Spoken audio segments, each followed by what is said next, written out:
Ever feel like an invisible wall stands between you and the people you care about? You want closeness, yet something inside pulls back just when things get real. If you find yourself constantly worried about abandonment, or conversely feeling that intimacy is a threat to your freedom, the root might go back much further than your current partner.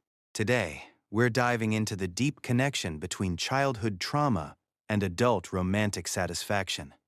Our ability to love begins in infancy. According to attachment theory, the bond we have with our primary caregivers creates an internal working model, a mental script for how relationships function.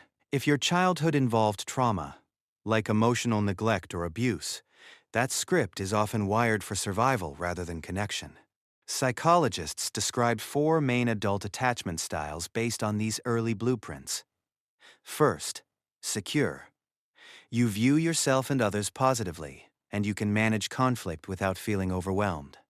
Second, anxious preoccupied. You often feel unsure about trusting others and crave constant validation to feel safe. Third, dismissive avoidant. You view intimacy as a threat and may prioritize independence to the point of emotional detachment. Fourth, fearful avoidant.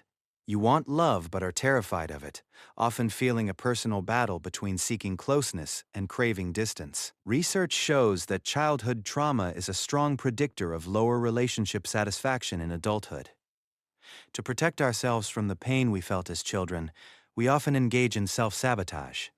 This can look like stonewalling, shutting down during conflict, emotional detachment, or a pursue and withdraw dynamic, where you cling when a partner is distant but pull away the moment they get close. In extreme cases, this fear becomes philophobia, an intense, persistent fear of falling in love.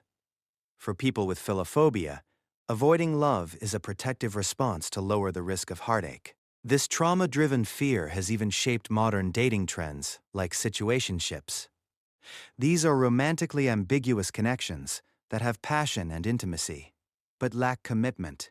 They offer a protective middle ground for those who want companionship without the vulnerability of a formal label.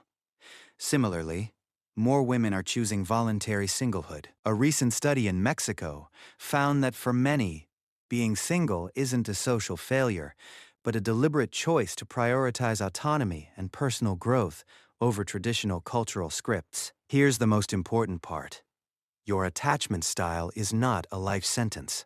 While about 70 to 80% of people remain stable in their styles, 20 to 30% experience meaningful change over time.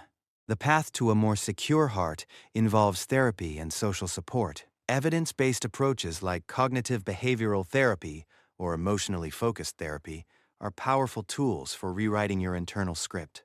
And a strong network of friends and family acts as a buffer, helping to mitigate the negative effects of early trauma and increasing your overall relationship satisfaction. Healing takes work, and it won't happen overnight. But by understanding your past, you can stop seeing yourself as broken and start viewing your guardedness as a strategy you no longer need. You deserve the deep, mutual bonds you've been looking for.